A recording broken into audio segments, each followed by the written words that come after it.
Waheguru Khalsa, Waheguru Fateh. My name is Gursant Singh, and I was with the Yogi Bhajan cult for some 30 years or so. So this last week, I watched all of the town hall meetings with the candidates who are running for this Siri Mukta Corporation board.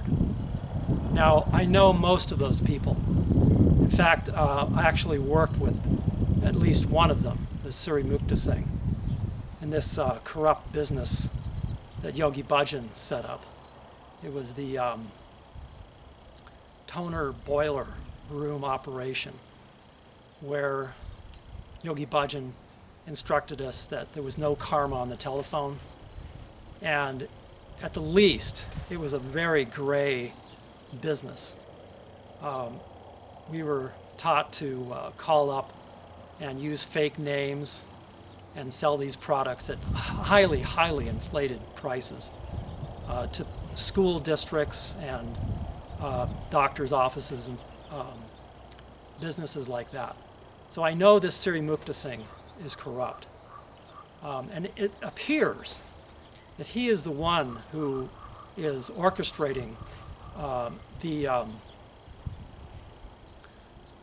movement to put Yogi Bhajan's image back on everything, on all the products.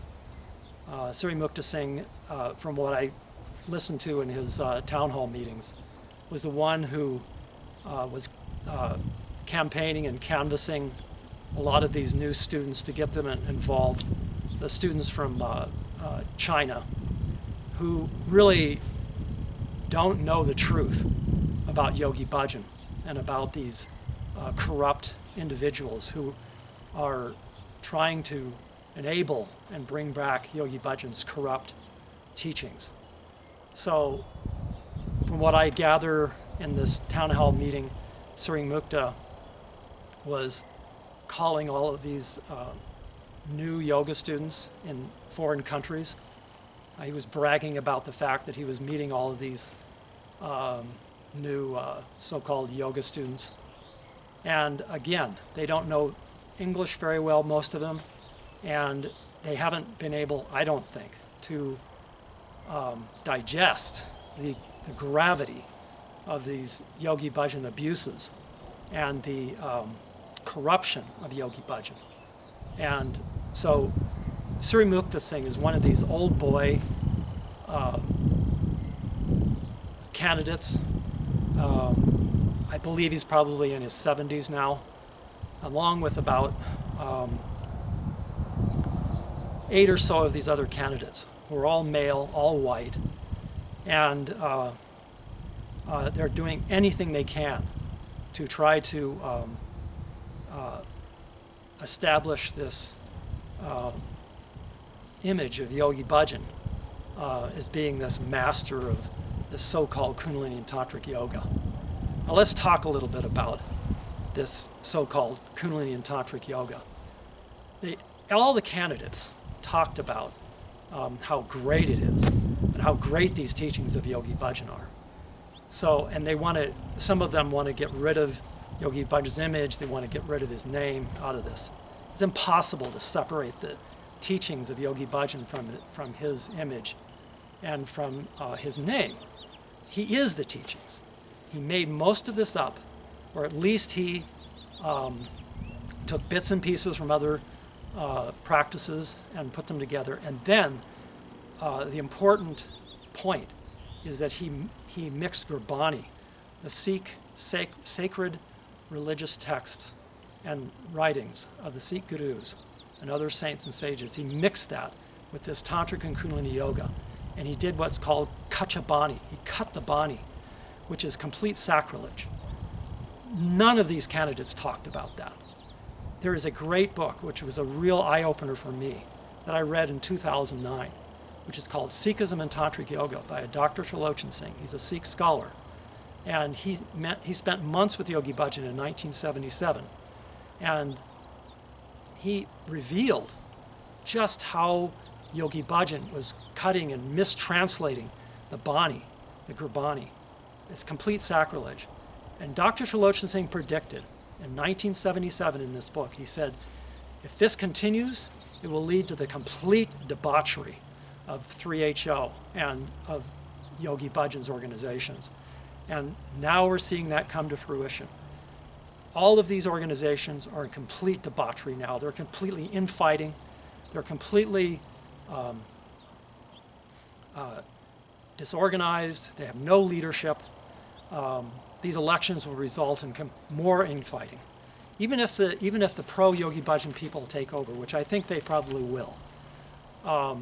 And from my point of view, it's probably better, because this will put Yogi Bhajan's image and name all over all of the teachings, yogi tea and all that, and it will be a huge target for people like myself and others who are trying to make awareness of these corruptions. So I think that's probably what will happen. I think it's probably for the best. But anyway, there'll continue to be this infighting. And just as Dr. Trilochan Singh predicted, it'll be completely the downfall of 3HO. I'm a firm believer that this whole organization needs to be completely burnt to the ground. There's no way you can save it in its present form, or even try to make anything of it. I've done a lot of research.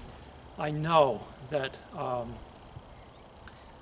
Yogi Bhajan's teachings are completely corrupt. There's been so much research now. This Philip Dislep, who is a doctoral candidate in religious studies, he's done extensive research about how the teachings of Yogi Bhajans conflict with the traditional Sikh practices.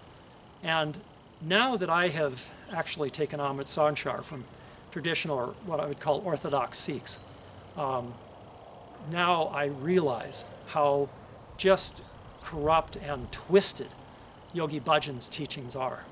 And so my campaign, my intent is to make awareness of how severely Yogi Bhajan has corrupted and twisted the Sikh teachings to fit his tantric and Kundalini yoga agenda. That's the important thing.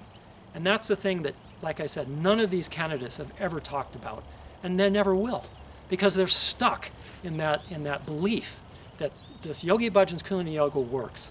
I ask the question, how do they know it works? They may feel some temporary high, they may feel some,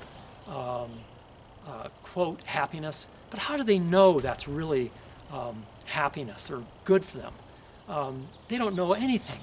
You need a proper guru to be able to teach you. And Yogi Bhajan was he wasn't a guru, he was a demon and Shiv Shakti worshiper.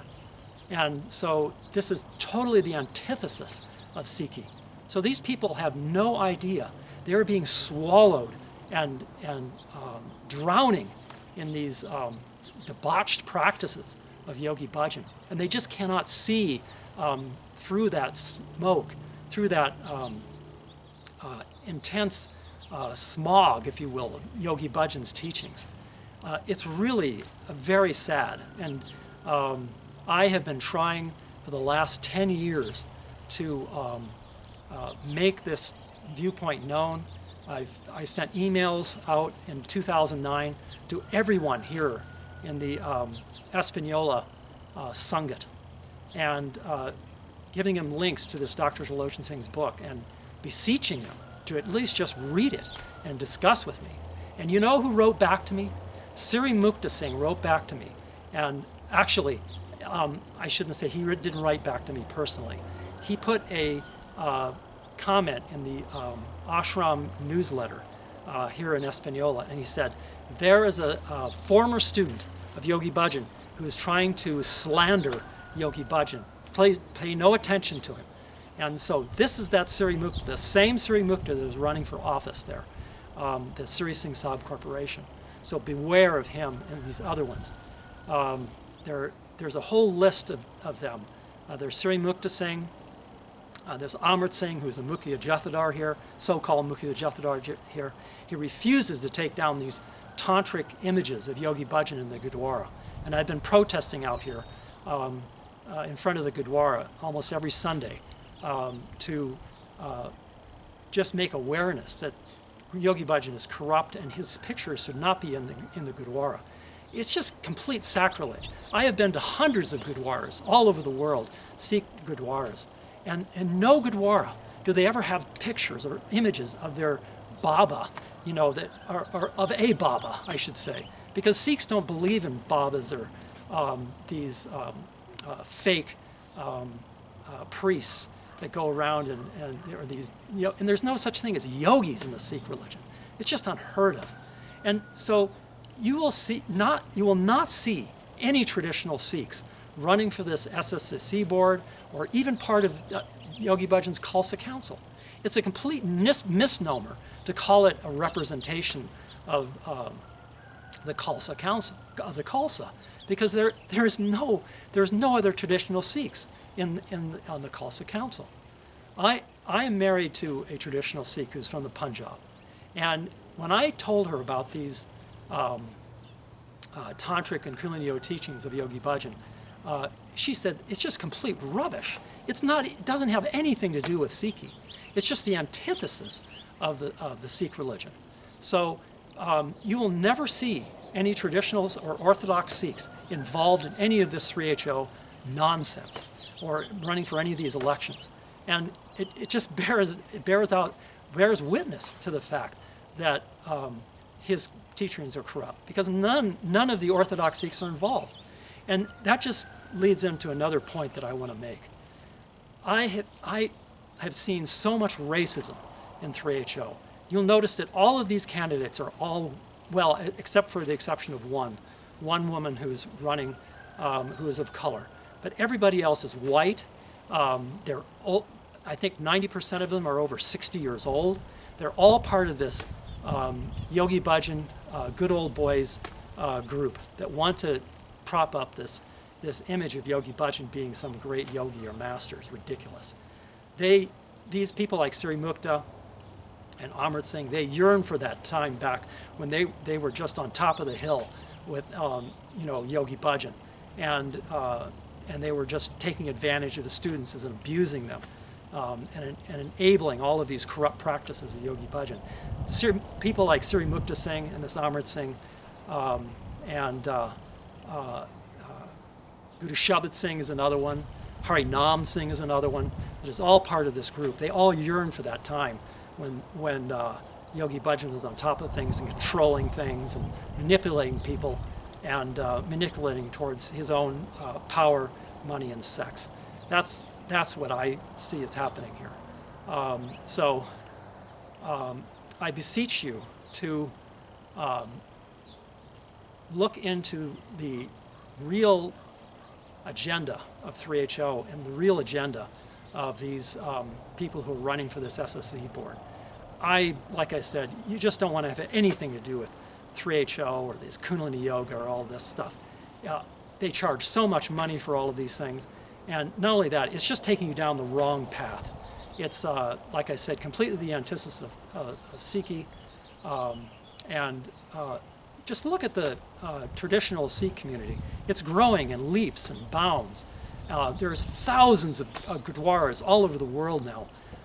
I go to these samagams, Ransubai Kirtans, and you'll see so many wonderful, beautiful Sikhs there, Gur Sikhs, who are dedicated to Guru Sahib and dedicated to Waheguru. And the beauty just emanating from these Sikhs and these Gur Sikhs is just astounding. I've been so inspired by it.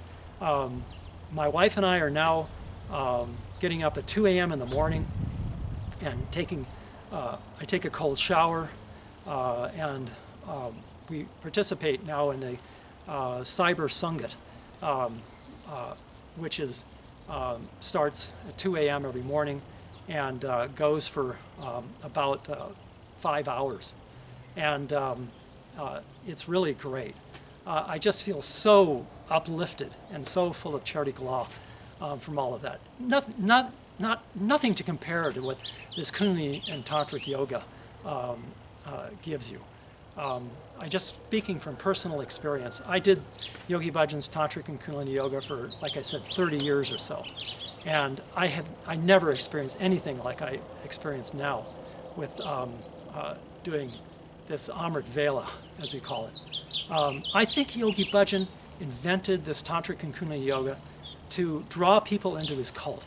He gave this, what he called breath of fire, to put people into a trance-like state, to put them in a place where they would get high or whatever, if you will, and you can get the same kind of feeling if you go out and run and everything. But he would have people lay out, and then he would play the gong, and this is all things that put you more vulnerable or more susceptible, I should say, into suggestions. And he would do these suggestions. There are lots and lots of lectures and meditations where he's actually speaking, and he speaks in this very monotone, hypnotic type of voice. And I believe that these people who are still stuck in this kind of like spell Yogi Bhajan put them in, I believe that they are still under this kind of hypnotic spell. When I listen to them, they just don't sound real, these people who are running for the SSSC board. And I've talked to many of these people too when I've been out protesting. Some of them actually come and talk to me. And like one person, his name is Rai Singh, he was talking to me up here in front of the Gurdwara when I was protesting on Sunday. And he said that he was being very passive aggressive at first, and he said he wanted to thank me for bringing all these issues out so he could talk to other people and find out what the real truth was. And so he told me that a lot of these people who were with Yogi Bhajan said they never saw any kind of abuses or any kind of sexual harassment or anything. And so I said to him, I said, well, I was with Yogi Bhajan for a lot of times, and I saw a lot of things. And I saw Yogi Bhajan kick someone. I saw him actually go up to these residences of these secretaries in the middle of the night. I would take him. And I know that he was sleeping in the same room with them because I was on guard duty. And I know, and it was common knowledge about that. But he said, he said, I don't want to know about any of that. That's what he said. I said, let me give you a copy of my book. He wouldn't take it. He didn't want to listen to the truth. He wanted to listen only to those people who had something to say that he wanted to hear. So that is the problem. That is the situation. People like this Rising and other people that are part of the 3HO group, they want to hear just certain things. It's a term in psychology that's called cognitive dissonance. You put so much time and effort into something. He's probably put 20 or 30 years into being a Yogi Bhajan follower, and you want to justify that time. You want to justify that. It's just too painful for them to let go of that. And so I understand it, but it's not going to stop me from continuing to protest and be able to talk to them and be able to get that truth out there. Anyway, so just as a note, I live here just right near the Gurdwara, the Sikh, I should say the 3HO ashram. And you can see in the background, it's pretty hard to see, but there you can see the gold dome. So my house is literally only about maybe 200 yards, 300 yards from the 3HO ashram. So when I get ready to protest, all I have to do is just walk up there in front of the Gurdwara there. Anyway, so I want to leave you with this message. Please do your own research. Many of you already have that are listening to my video. But I want to tell you that I think this whole organization is destined or going down the path that is the wrong path. And I don't see that it's going to change. I think the only way is to dismantle the whole thing. So along those lines, just really quickly, my wife and I plan to build a Gurdwara or some kind of Sikh mission. I have land over here, and it's right on Highway 106, right towards the entrance. So that's kind of a long-term plan. I want to bring the traditional Sikh or Orthodox Sikh practices and the reverence for Guru Sahib, the Siddhi Guru Granth Sahib, to this area. There are many people here in the Espanola area who are not going to the Gurdwara here because of these pictures of Yogi Bhajan and many of the practices Yogi Bhajan put in place. They still play lectures of Yogi Bhajan here at the Gurdwara, and I want to have an alternative for those people. I'd say about maybe not quite half the Sangat here won't go to the Gurdwara anymore. But I was out there protesting this last Sunday, and I noticed I counted probably about 50 or 60 people. I can judge by the number of cars that are there who are actually going to the Gurdwara. There are the old timers that go, like this City Huddy car and this Dr. Alan Weiss. Dr. Allen's built a big house over here right next to Yogi Bhajan's ranch. And they yearn for this time when Yogi Bhajan was on top of the hill there and was on top of everything. They're just stuck in that place. They refuse to move on. I saw Siri Mukta Singh, by the way. He went, but by the way, he came very late, just before the Ardas and the Hukamnama. Anyway, so I'm not saying that he's not a good Sikh, but I'm just saying is that he just came. He came with his car just before the Hukamnama, because I was out there, and I know the timings of all these things. Anyway, so that's all for now, and I'll be posting updates on how this proceeds with building the Sikh Gurdwara here, or Sikh mission, and so wish you all Chardi Kala, Waheguru Ji Ka Khalsa, Waheguru Ji Ki Fateh.